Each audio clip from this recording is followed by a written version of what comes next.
बिस्मिल्लाहिर्रहमानिर्रहीम। अस्सलाम वालेकुम जी। Welcome back to the channel. और आज जो टॉपिक सेलेक्ट किया है उसकी सेलेक्ट करने की वजह ये है कि ये भी जैसे हम लास्ट वीडियो में डिस्कस कर रहे थे कि फेब्राइल फिट्स हम डेली देख रहे हैं, तो आजकल मम्प्स जो है वो डेली और एक नहीं बहुत सारे केसेस आते हैं। तो इन कुछ बारिशों से पहले भी ये सीज़न चल रहा था और अभी फिर लास्ट वीक से ये दोबारा से ज़्यादा हुआ है। तो फिर मेरे ज़हन में आया कि क्यों ना हम इसी के बारे में थोड़ी सी आगाही कर लें लोगों के अंदर। अच्छा जी, मम्प्स जो है वो उसको कहते हैं आम ज़ुबान में, या हम अपनी ज़ुबान में कहते हैं कनपेले। जो यहाँ पे एक स्वेलिंग सी आती है कान के सामने और वो फिर पूरी स्वेलिंग करते करते हमारे जबड़े का एंगल भी नज़र नहीं आता और वो नीचे गर्दन में भी थोड़ी बहुत चली जाती है। तो इसको मम्प्स कहते हैं मेडिकल साइंस के अंदर। और सबसे इम्पॉर्टेंट बात आपने ये ध्यान में रखनी है कि ये होता है एक वायरस की वजह से। वायरस और बैक्टीरिया एक और चीज़ है। बैक्टीरिया वो होता है जिसके लिए हमें एंटीबायोटिक्स की ज़रूरत पड़ती है, वो एंटीबैक्टीरियल होती हैं, एंटीबायोटिक्स होती हैं। वायरस के ख़िलाफ़ नंबर 1 आपने एंटीबायोटिक्स नहीं लेनी होती, वेरी इंपॉर्टेंट। ये अब अल्लाह का शुक्र है कि हम क्लिनिक्स में अब बहुत सारे मेरे पेशेंट्स ऐसे आते हैं जिनको ये एजुकेशन मिल चुकी है कि भाई ये मम्प्स निकला था। जब वो मुझे आके बताते हैं ना कि भाई मम्प्स निकल आए थे और हमने कोई एंटीबायोटिक नहीं दी क्योंकि आपने हमें बताया हुआ था कि ये एक वायरल इन्फेक्शन होता है। यकीन करें कि उस टाइम लगता है कि ये जो आपके इतने साल गुजरे ना, आप इसमें ना अल्लाह ताला ने आपको कामयाबी दे दी है क्योंकि लोगों को समझ आ गई है। ये मेन ऑब्जेक्टिव आपका पूरा हो गया। तो क्लिनिक में भी बहुत खुशी होती है सुन के जब मुझे मरीज़ आके या पेरेंट्स आके ये बताते हैं कि लास्ट टाइम ये बात आपने की थी तो हमने इसलिए एंटीबायोटिक नहीं दी। तो नंबर 1 पॉइंट याद रखने का ये है कि मम्प्स जो है, कनपेले जो हैं, ये एक वायरल इन्फेक्शन है और इसमें एंटीबायोटिक्स की ज़रूरत नहीं होती। यानी कि हमने कोई इंजेक्शन नहीं लगवाना।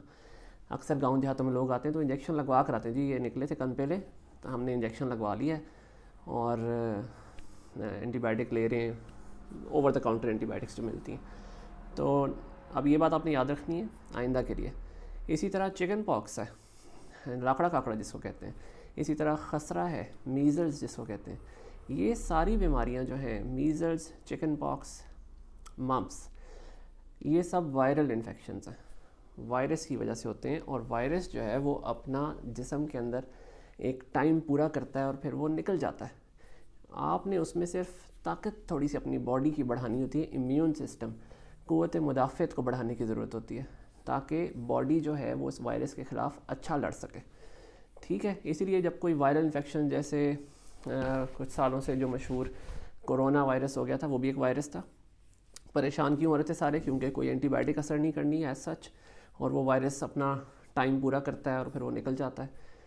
जिसका इम्यून सिस्टम वीक है उस पर वायरस ज़्यादा ख़राबी करेगा, जिसका इम्यून सिस्टम क़ुव्वत मुदाफ़त बेहतर है वायरस वहाँ ज़्यादा तंग नहीं करेगा और अपने 7-8 दिन पूरे करके निकल जाएगा।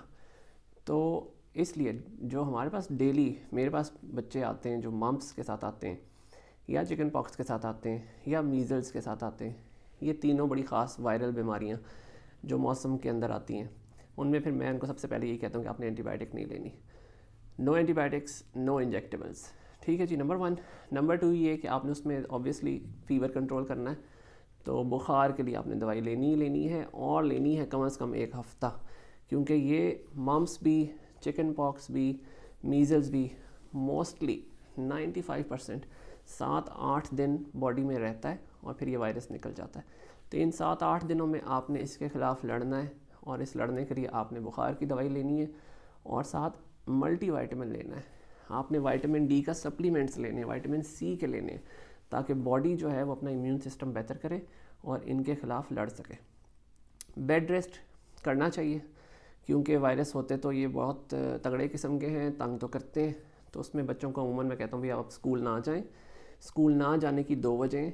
एक वजह यह है कि हम रेस्ट कर सकें, अपना हाइड्रेशन स्टेटस, पानी, जूस से ज़्यादा पिएँ। और दूसरी बहुत इम्पॉर्टेंट बात ये है कि हम इस वायरस को और ना स्प्रेड करें। सही है ना, ये बहुत इंपॉर्टेंट है। मतलब अगर हम कनपेले निकल आएँ और हम फंक्शंस भी अटेंड कर रहे हैं कि ठीक है जी बच्चा तो ठीक है, खैर है, कनपेले निकल आते हैं, स्कूल भी जा रहे हैं, तो जहाँ जहाँ इंटरेक्शन, जहाँ जहाँ हम बैठ रहे हैं, जिन जिन कमरों में हम जा रहे हैं, वहाँ बहुत सख्त किस्म का चांस है कि वो हम उतना ही ज़्यादा स्प्रेड भी कर रहे हैं, उतने ही ज़्यादा बच्चों को और इन्फेक्शन आगे फैला रहे हैं। तो लाजमी जब कोई चिकन पॉक्स या खसरा या कनपेले निकलते हैं तो आपने स्कूल अगले 5-6 दिन नहीं जाना है। और बच्चे सारे खुश हो जाते हैं जब मैं क्लिनिक में भी उनको कहता हूँ भाई अब 5-6 दिन ज़रा छुट्टियाँ हैं, तो सारे बच्चों ज़रा खुश होकर अपने पेरेंट्स को देखते हैं कि लो भाई छुट्टियाँ मिल गई। तो बिल्कुल उसमें छुट्टियाँ करनी पड़ती हैं और दूसरों की खातिर भी करनी पड़ती हैं, अपने लिए भी करनी पड़ती हैं। और बाकी हाइड्रेशन स्टेटस इसमें अच्छा रखना चाहिए। पानी, जूसेस, घर के जूसेस, फ्रेश जूसेस, बाज़ार के नहीं, फ्रेश जूसेस पीने चाहिए। तो ये इन वायरल बीमारियों में आपने करना होता है जी। इसके अलावा कोई एंटीबायोटिक्स की ज़रूरत नहीं होती। 7-8 दिन आपको लगते हैं, आप इससे रिकवर कर जाते हैं। इम्यून सिस्टम अपना अच्छा रखें। इम्यून सिस्टम अच्छा रखने के तरीके हैं कि आप विटामिन डी के सप्लीमेंट्स रेगुलरली लेते रहा करें। वो इंजेक्शन फॉर्म में भी मिलते हैं जो पीने के लिए होते हैं, ओरली, और वो महीने में 1 आधा इंजेक्शन पी लिया विटामिन डी का, 3-4 महीने पिया, फिर गैप दे दिए। और इसी तरह विटामिन सी है, उसकी टैबलेट फॉर्म में भी मिलती है, ड्रॉप्स भी मिलते हैं, कुछ सिरप्स के अंदर भी होता है। विटामिन ए है जो ड्रॉप्स में भी मिलता है, और जिंक है। ये 4 चीज़ें आपका बहुत इम्यून सिस्टम बेहतर कर देती हैं, vitamin A, vitamin C, vitamin D और जिंक। तो ये जो बच्चे जिनको वायरल इन्फेक्शन ज़्यादा होते हैं, हर मौसम में बीमार होते हैं, उनको ऑफ एंड ऑन थोड़े बहुत ये 1 महीने के लिए सप्लीमेंटेशन ले लेनी चाहिए।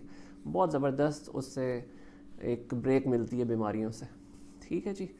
बाकी हम इंशाल्लाह कोशिश करेंगे कल, क्योंकि वीकेंड आ गया है, और कल हम इंशाल्लाह कोशिश करेंगे एपिलेप्सी पे भी बात करें, जितना उसको समराइज़ कर सकें इंशाल्लाह करेंगे नेक्स्ट वीडियो के अंदर। ठीक है जी। अपना बहुत सारा ख्याल रखें, अल्लाह ताला आफ़ियत का मामला रखें। अस्सलाम वालेकुम।